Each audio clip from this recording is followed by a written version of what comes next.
last one to say, please come online early for my. So Trump is the Republican candidate for this forthcoming election. I don't think anybody doubts that. There's been more of a spotlight on the Democratic Party. They've been obviously there's been this tussle for the nomination, still not quite settled, but really two contenders, Joe Biden and Bernie Sanders. So Biden's campaign appeared to have tanked a while ago, but he's back in the race in a major way. It's redolent of what happened to John McCain in the run-up to the 2008 election, when he'd run out of steam. He perhaps he'd have jacked it in, but no, he actually secured the nomination when many people felt that he was a goner.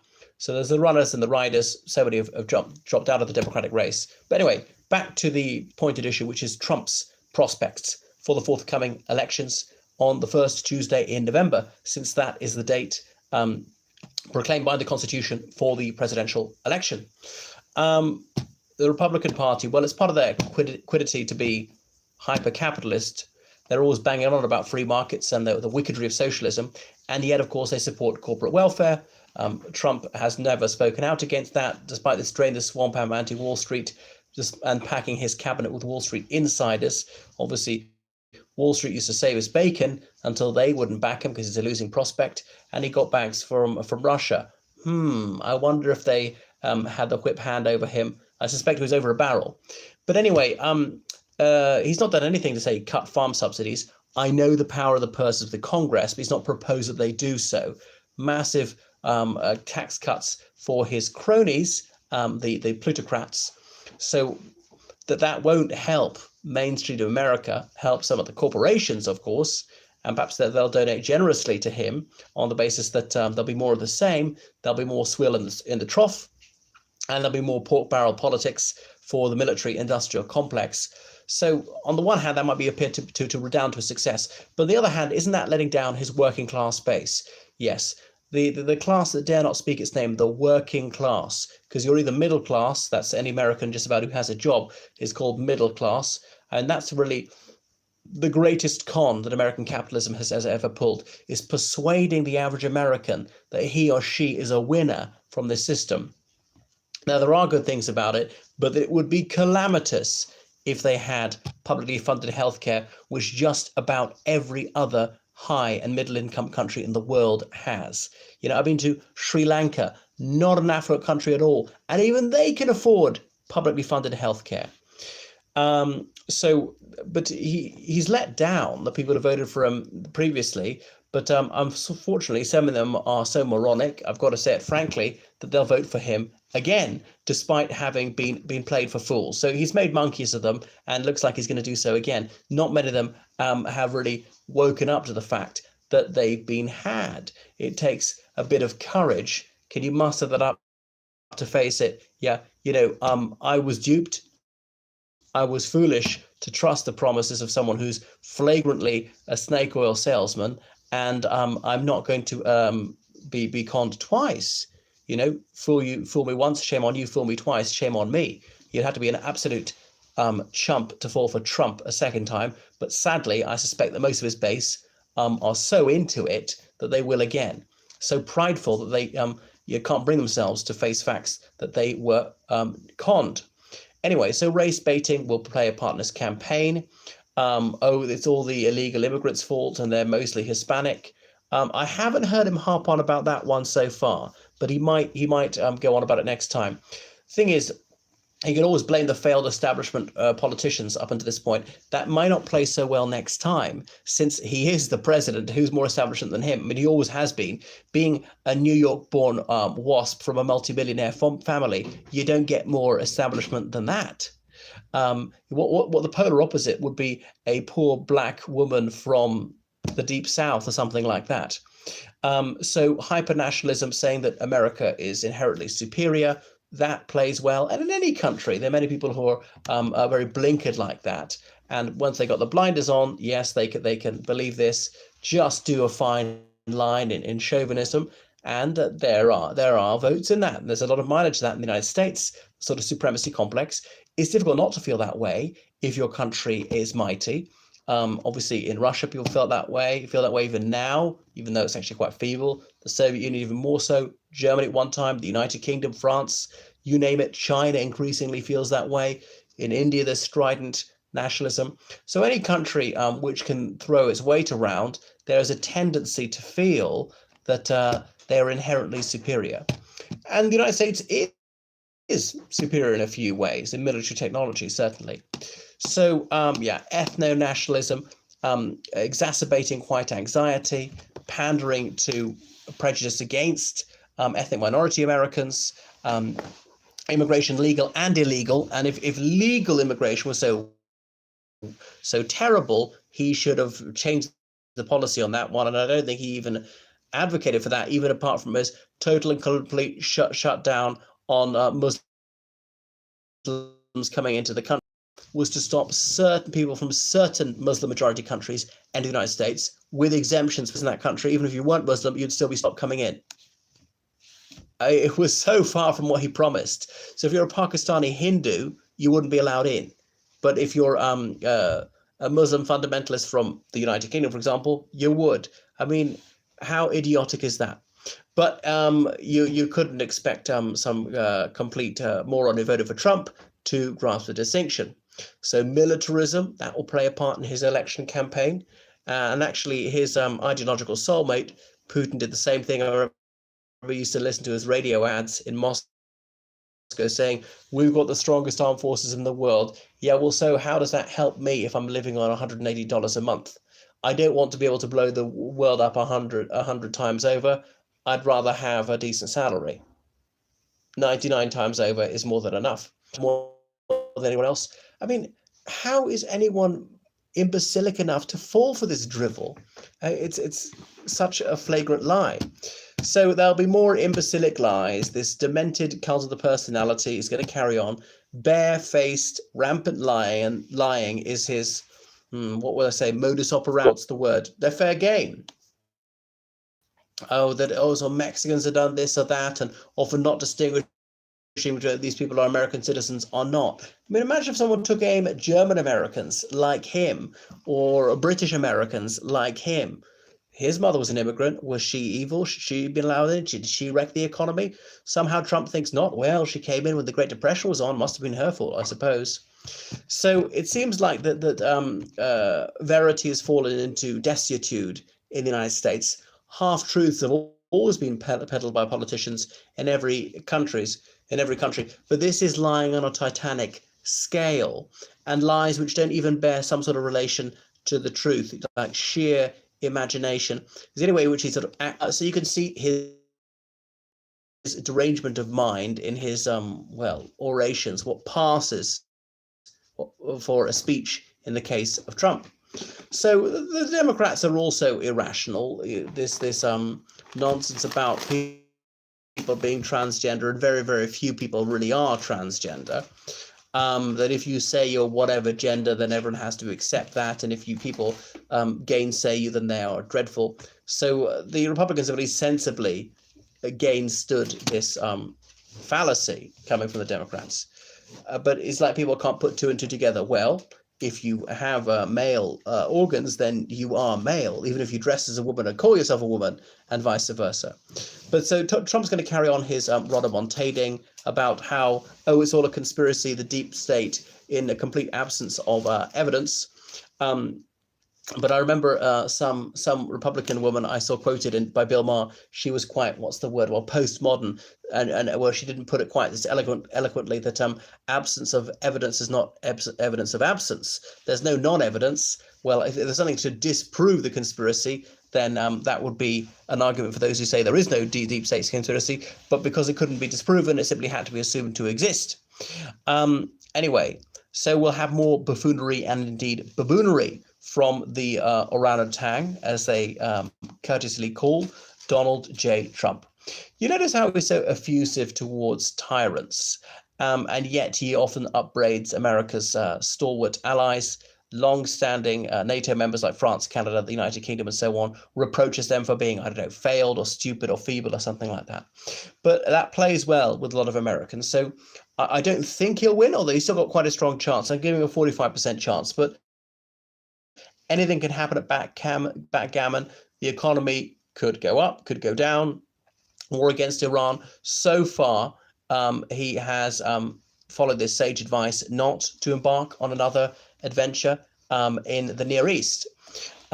He's certainly done what the Zionists want, so they got him by the short and curlies, more so than any other American president, and they've all been Zionists since Truman. So Israel's even named a town after him. He's shifted the capital to Jerusalem, which no other US president did, despite promising to do so. And the Israelis, they've not criticized him. They really can't fault him. One of the only countries, apart from, I think, Russia, that where most people favored him over his Democratic rival. I wonder why that might be. All right, so because of his sort of his attempt to undermine NATO, that's one of the many reasons why he was not invited to McCain's obsequy, one of the last respectable people in the Republican Party. Mitt Romney at least had the gonads to vote against Trump and seems not to have taken that much bile for it, perhaps surprisingly. So the coronavirus could play havoc with the stock market, and Trump sort of set this as a litmus test for his stewardship of the economy, when presidents have a small effect on that. But you've got to take a little bit of credit, or indeed a little bit of blame, if it turns south.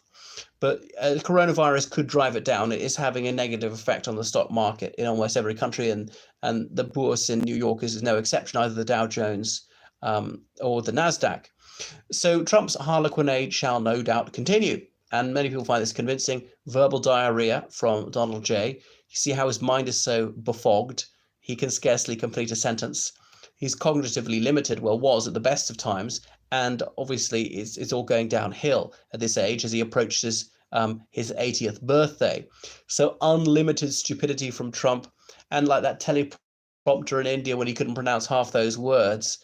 Yeah, practice. What's wrong with a bit of training? This guy who's hyper confident, when there's really no reason to be self-assured, a man who honestly thinks he's a genius. He's that narcissistic. He's an egomaniac. It's really nauseating.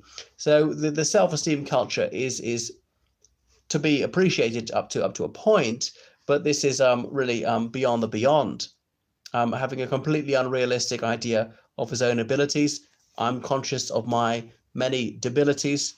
But anyway, people ought to take cognizance of their shortcomings, and I've got many failings of mine. And so I don't try and do things at a high level when I know I'm woeful at them. But there's nothing like that. No sort of self-awareness holding back Trump. Or get coached, be humble enough, seek help so you can pronounce these words properly and not make a fool of yourself on the world stage, not disgrace your nation. And I remember there was a time when actually stupidity was considered disadvantageous, even in the Republican Party. Well, when George W. Bush couldn't name any of these world leaders in 2000, all right, he still got the nomination, he still won the election, kind of. Or Dan Quayle back in the mid-90s when he couldn't spell potato. Well, I'd like to see Trump try and do that. Trump, who presumably can't read at an adult level, pretending he hadn't got his glasses in some time when they're asking him to read a document. Who has ever seen him wear glasses? Or heard of him wearing contact lenses? What else went wrong? Why don't you wear glasses then? Are you too vain? Probably. I just want to think Sarah Palin, who was mercilessly mocked for her many malapropisms, for her staggering ignorance. But with Trump, this doesn't seem to redound to his disadvantage at all. Ignorance might actually count in his favor. Perhaps Joe Average thinks, well, he could be me. I know precious little, neither does he. He's my kind of guy. I don't want someone clever being in charge.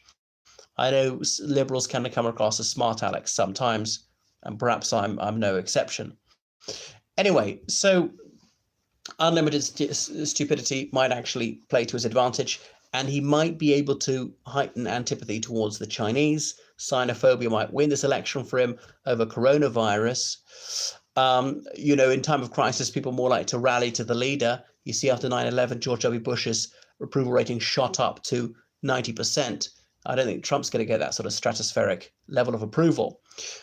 So he might indulge in some xenophobic rhetoric, and the Democrats, not being exactly xenophile, but they'll be unwilling to follow him down that road. They used to, on many other issues, follow the Republicans, like the war on drugs, on militarism, anti-communism, capitalism, but not I think on frank racism. So is it to be Bernie or Biden? Well, Bernie's possibly too left field, but at least he offers a general alternative. Biden is maybe more of the same, an elderly white establishment chap, hetero, what else can I say, not going to have publicly funded healthcare. No structural changes would follow under him. He would tinker. I don't think he's going to blatantly lie.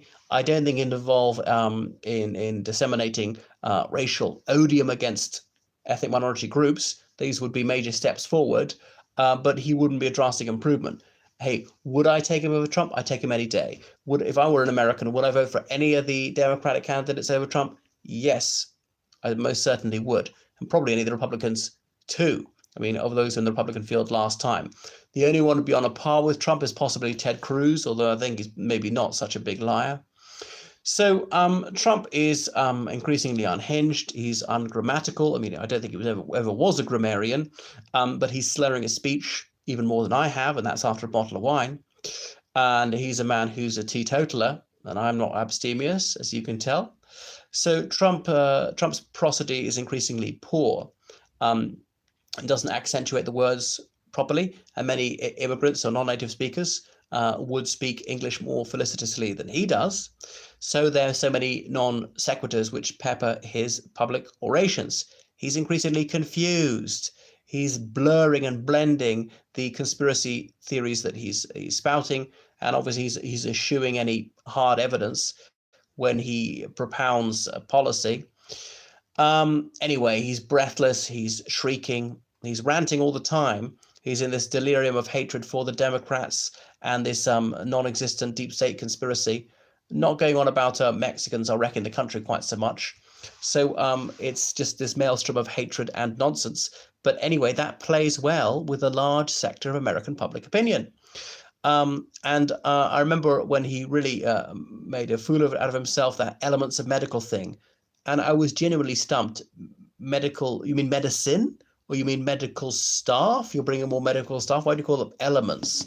Or medical equipment? You're going to buy more or produce more or invent more? Or I was at a loss to know what he meant. Did he know what he meant? I doubt it. And that's not considered embarrassing. That doesn't shake your faith in him. Nothing would undermine the confidence of some people in Trump who just can't speak properly. You're supposed to be a president. You're supposed to be like the best person that Americans could find out of 320 million, the most articulate, the most honest, and really the one with the leadership qualities. And that's the best that the mightiest country the world's ever known can do. It's mind-blowing. I'm just staggered that tens of millions of Americans will not only vote for him, but some of them have this like blind faith in him, genuinely believe that he's fantastic. Wow. Well, tells you a lot about human nature. Some people are satisfied with such a low level or unwilling to admit they made a mistake.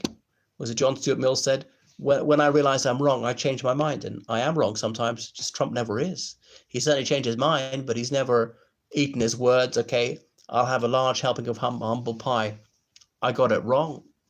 The best he's done as an apology to Megyn Kelly was excuse me, with an utter lack of sincerity.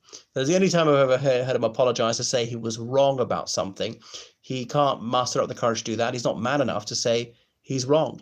So he's talking toward a lot of the time.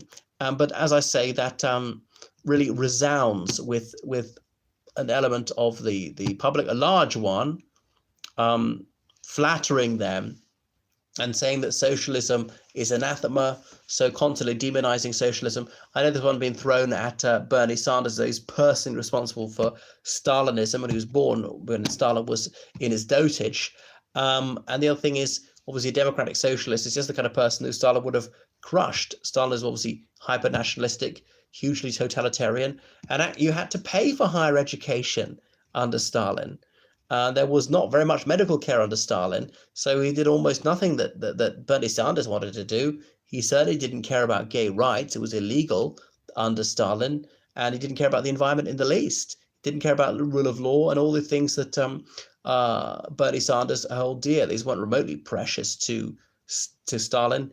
Bernie Sanders cherishes civil liberty. Stalin was an avowed enemy of freedom of expression, freedom of association, free movement, and all the rest of it. So it'll be a fake news election. Trump will be saying, well, he's been getting excuses in early, like it was last time. The whole thing is rigged. There'll be this tripe about millions of bogus votes if he loses. And as I say, he's still got a serious chance of winning. So Trump is really alien to truth in his whole political life, just telling blatant falsehoods all the time about Obama wasn't born in the United States and absolute nonsense like that. How that didn't torpedo his political career, I do not know. Telling the most blatant lies from day one, and people buy into that. It doesn't undermine their trust in him. Really, I'm at a loss for words. I don't know why people can believe what he says when he tells so many provable lies almost incessantly. So unreason and falsehood may triumph. He is the Lord of misrule. Donald Trump, like King Lear or King Lurid, would be more like it. So when he's banging on about this deep state conspiracy, which is not extant, it's as though his utterances have probative value. Certainly, any statement from him is like gospel truth, according to the irrationalists, who usually the Bible bashers, who will vote for him. One of the people, the most un-Christ-like people around, and they're going to vote for him. Someone who's utterly impenitent. Yeah, he's unrepentant about his constant infidelities, and his lying lips are an abomination to the Lord. Doesn't the good book say that? I seem to remember that from a John Grisham novel. So he's a man without any fiduciary integrity. Have a forensic accountant look into his bank accounts and his business transactions. It might be a treasure trove. Murky findings there, no doubt. But Trump might win. He's found that magic formula, as I've said. I really hope he's going to lose. But it's just revolting. Who will investigate 9/11? It's been investigated many, many times.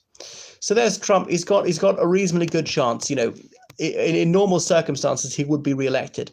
Much though I revile him, a sitting president with a growing economy and not lost anything. I know he's failed to deliver on many of his promises. I cannot comprehend your stumped speeches. The man is president, people who support him. Vote blue. Exactly. Well, I mean, I'm disgusted by him. He's utterly a bloqueal. But he may well be crowned once again. So unfortunately, it says a lot about the United States, and it's not flattering that such a man could be a remotely serious candidate. I mean, my hands are not small and something else is big. Now, there's a time and a place for everything. I'm very up for adult humor, for scatological and sexual humor, but at a political rally to boast about the size of his penis, and the Republican base go for that. The Christian fundamentalists, the people who value as voters, who are holier than thou, who are oh so religious and very ethical in all they do and clean living and family values, and they're not revolted by that. I thought they'd find it nauseating, but no, they go for that. The man who at the very least hung around with porn stars. I mean, I don't think he denies that he met Stormy Daniels many times. He claims he didn't commit adultery with her.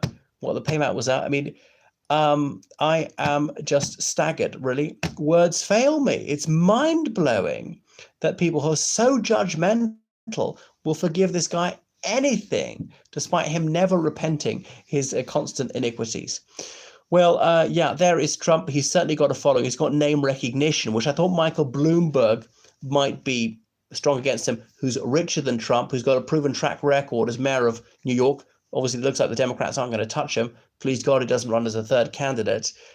He could fund his own campaign, who could promise to donate loads of money to the government. I thought, if I was him, I'd say, well, I'll fund healthcare in these states. Would that be classed as corruption? I don't think so. I don't think it'd be illegal, but, you know, knock me down with a feather, maybe it is.